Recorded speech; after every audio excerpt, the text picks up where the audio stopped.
Keputusan Bawaslu itu yang pertama jelas ya, itu memiliki kelemahan secara hukum. Yang kedua, dia miskin dengan teori hukum. Sudah kadaluarsa. Sudah kadaluarsa. Karena apa? Karena pasangan calon, karena sudah bukan menjadi pasangan calon, sudah menjadi pasangan terpilih.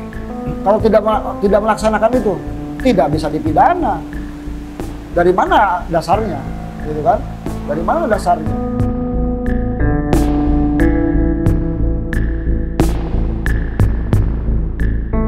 Kalau bicara tentang pelanggaran administrasi, seharusnya juga Bawaslu memperhatikan norma lain, peraturan hukum lain, seperti peraturan KPU tentang tahapan-tahapan pemilu kada. Di situ ada tahapan administrasi.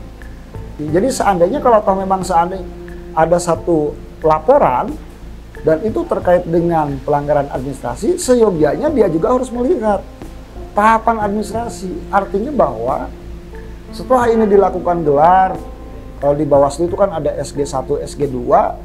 Nah ini akan relevan nggak dengan peraturan KPU yang lain tentang tahapan-tahapan administrasi? Kalau seandainya tidak memperhatikan itu, ya sepertinya Bawaslu membuat satu keputusan yang memang tidak memiliki kemanfaatan secara hukum. Artinya memang ini akan menjadi perkara yang mubazir.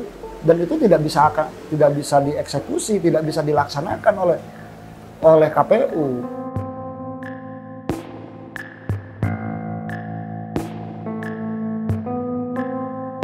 Keputusan Bawaslu itu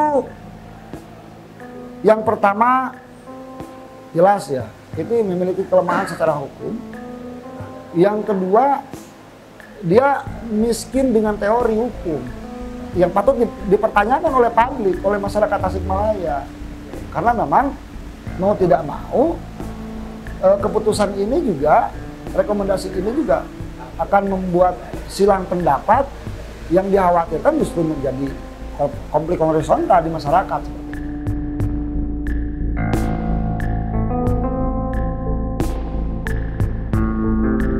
Sebelum dilakukan penetapan calon, tahapan administrasi itu sebelum dilakukan penetapan calon, artinya dia dicoret.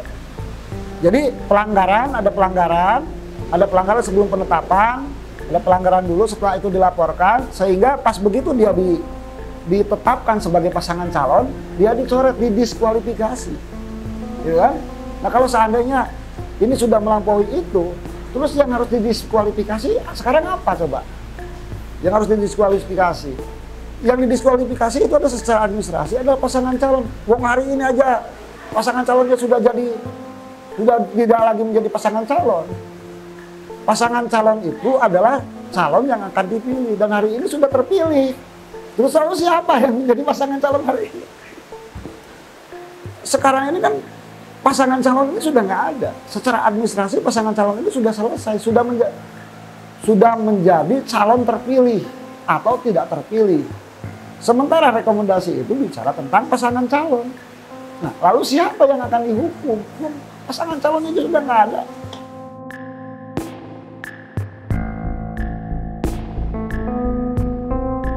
Nah, ini harus dicatat bahwa surat instruksi itu menurut saya bukan kebijakan yang bersifat administratif.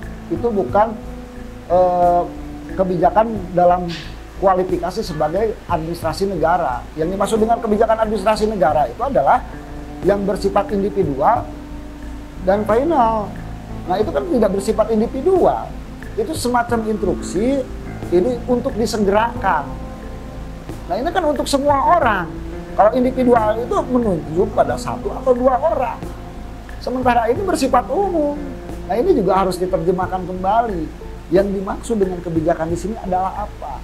Yang dimaksud kebijakan di sini adalah kebijakan administrasi negara. Nah, yang dimaksud dengan kebijakan administrasi negara itu dia harus memenuhi dua hal. Yang pertama adalah individual, yang kedua adalah bersifat final. Nah, instruksi itu tidak bersifat final. Kenapa tidak bersifat final? Karena pelaksanaan PTSL itu bukan oleh bupati, itu oleh BPN. Ini semacam dorongan saja, semacam himbauan saja sih sebetulnya gitu kan. Termasuk ya surat edaran itu gitu kan. Nah, Itu ya. Jadi merugikan dan sehingga klausul penting, kata kalimat kunci yang ada dalam pasal itu adalah menguntungkan atau merugikan pasangan calon, dirinya atau orang lain kalau besar seperti itu. Karena ini tidak bersifat individual, sehingga memang ini tidak jelas siapa yang diuntungkan, siapa yang dirugikan, karena memang sifatnya tidak individual.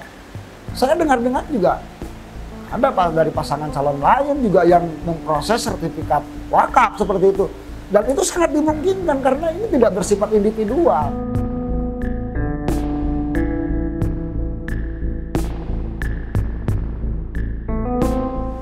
Pembatalan betul diskualifikasi, tapi dalam tahapan administrasi tadi yang saya sebutkan.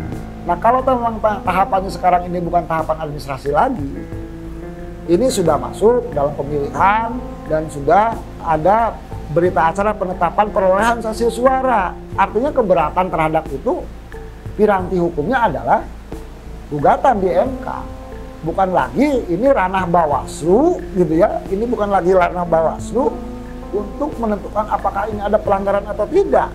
Jadi kalau perbuatan itu sudah terjadi, ternyata dilaporkannya itu adalah ini sudah kadaluarsa waktu, begitu ya, sehingga si pelaku itu tidak dapat dijerat lagi oleh tindak pidana. Terbukti perbuatannya, tetapi tidak bisa dipidana. Itu onslah.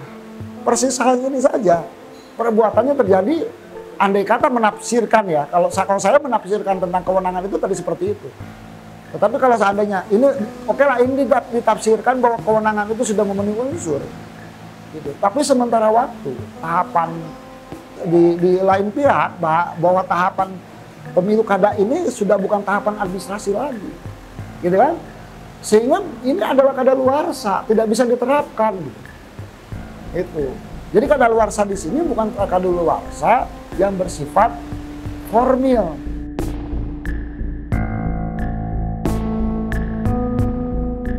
Ini sudah kadaluarsa. Apa kadaluarsanya?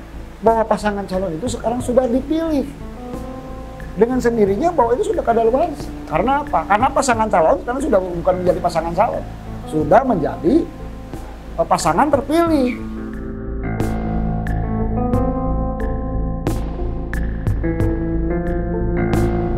Kalau tidak melaksanakan itu, tidak bisa dipidana. Dari mana dasarnya? Gitu kan? Dari mana dasarnya? Seingat saya, kalau Bawaslu dan KPU itu dia ada dewan kehormatan. Andai kata memang ini tidak, lalu rekomendasi ini tidak dilaksanakan, gitu kan? Yang padahal dia harus melaksanakan ini sesuai dengan peraturan hukum yang ada, ya itu dievaluasi melalui dewan kehormatan. Kalau tindak pidana bagi komisioner KPU, apabila memang dia menerima suap dari pasangan calon, itu baru bisa dipidanakan. Atau juga tiba-tiba merubah dengan tanpa kewenangan, begitu kan, merubah jumlah suara dan sebagainya, itu bisa dipidanakan. Tetapi kan kalau ini kan mereka juga punya dasar hukum, punya tafsir atas undang-undang. Apakah memang rekomendasi ini bisa diterima, bisa dilaksanakan atau tidak. Mereka punya tafsir tersendiri terhadap peraturan hukum yang ada. Itu tidak bisa dipidana.